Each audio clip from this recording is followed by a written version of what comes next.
In my opinion, Google Earth is the best way to find, plan, and measure accurate running courses. Unfortunately, though, the path measurement tool doesn't come with a lot of help, so I created this video to give you some quick highlights on getting the most out of it. First, let me just show you how to get around a little bit. You can use these tools over here in the right corner to go left, right, up, or down, and to zoom in and zoom out. Personally, I prefer the keyboard shortcuts. You can zoom in by going with the page up key, zoom out with the page down key. It seems like it should be opposite from that, doesn't it? Left arrow, right arrow, up arrow, down arrow, get you around. In case there's any concern about whether a course measured with Google Earth would be accurate, let's just demonstrate on a measured distance that we know, like a football field. We just zoom in here to the goal line, open up the measurement tool, the ruler, select path. Almost always you'd want to use path. And in this case we'd like to select yards as our distance. We click one time right here to drop our first point.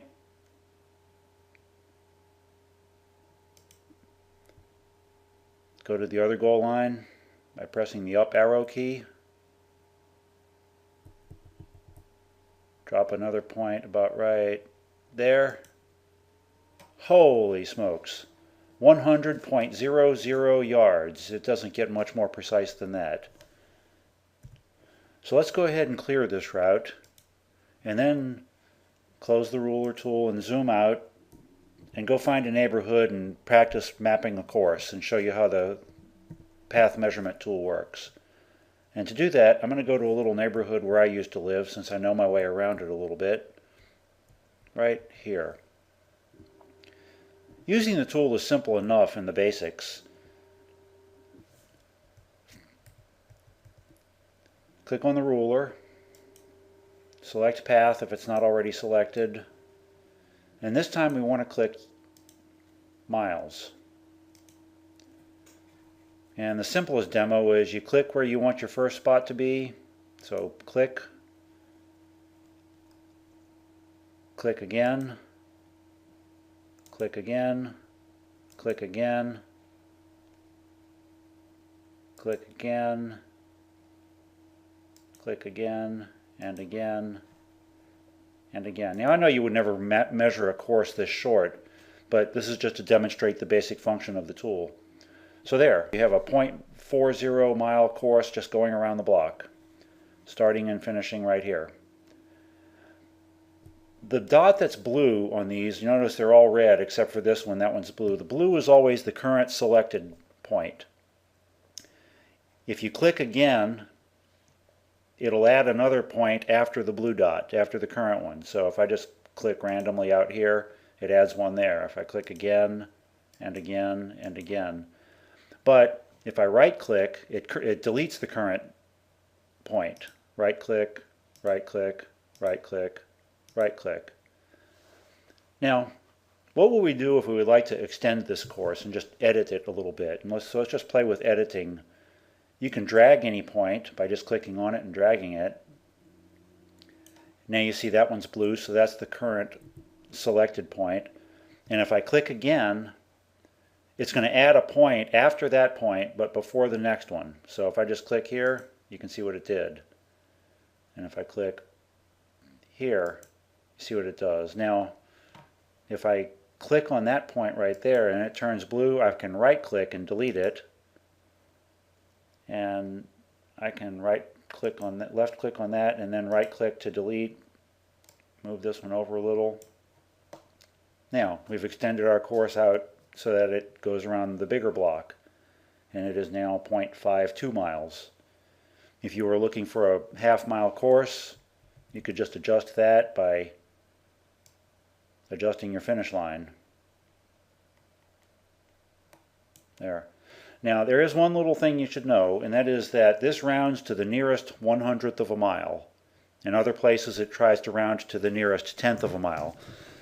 That's 8 yards or 9 yards off, because a mile is 1,760 yards, so 1/100th of that would be 17.6 yards. So that means any given 1/100th of a mile can be 17.6 yards in range. So as you can see, if I drag this thing even shorter, it doesn't change to the 0.49 for quite a while. So when you want to know what the exact number is, then once you get close, you just turn this into yards. Now I happen to know that 880 yards is a half mile, so that's a little bit short. Close enough. There's your half mile. Now let me demonstrate saving. If you click Save, this will prompt you to give it a name. And let's just call it Around the Block. You can change the color of the line in case you have multiple routes and you want to just separate them by color.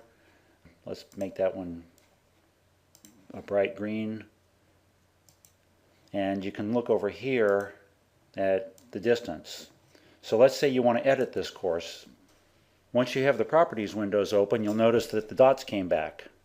So none of them are selected now, none of them are blue, but let's say we wanted to make this course even a little longer by going, try to make it a mile, just to demonstrate how you can adjust a course to get the right distance.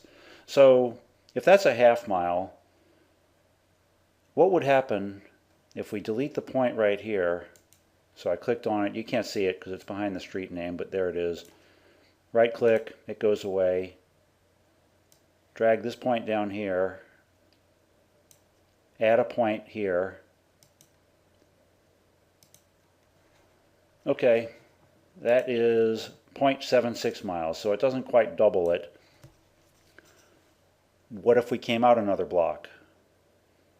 By deleting that point, right click, pulling this one out here, adding one, adding one, adding one here.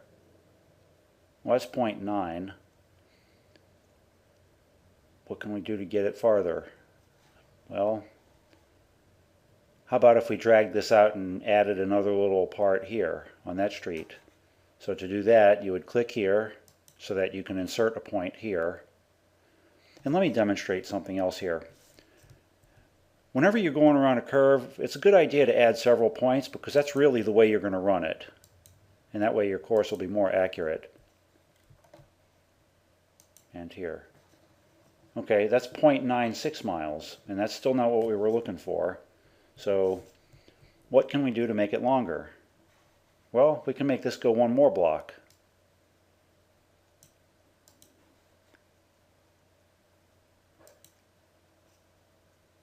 And 1 mile, perfect. But remember, we need to get this, and when you're using this later like this tool is notorious. This is rounding to the nearest tenth. That's not good enough for us, so we need to look at the yards. 1,760 yards is a mile, and this one is 24 yards long. So we need to shorten it. Well, that's not hard. We can just adjust the finish line here a little bit.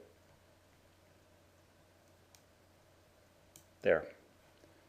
You could actually select inches, and that would get you more precise, but that's overkill. So there is your 1 mile course. You can click OK and it saves it. So there are other features in Google Earth that can help you find and locate a course.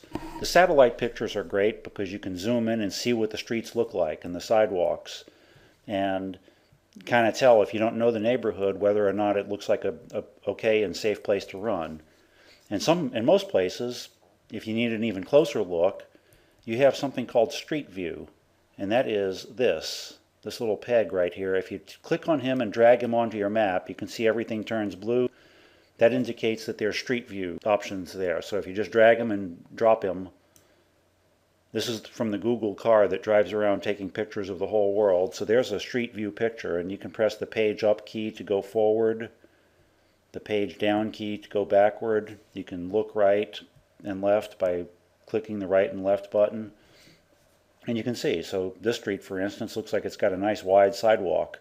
And I hardly see any cars on it, so it looks pretty safe and clean.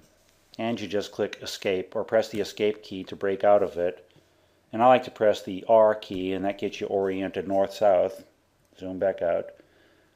So that, in my opinion, is the best way to use Google to find, plan, and map out an accurate running course. So good luck and happy trails.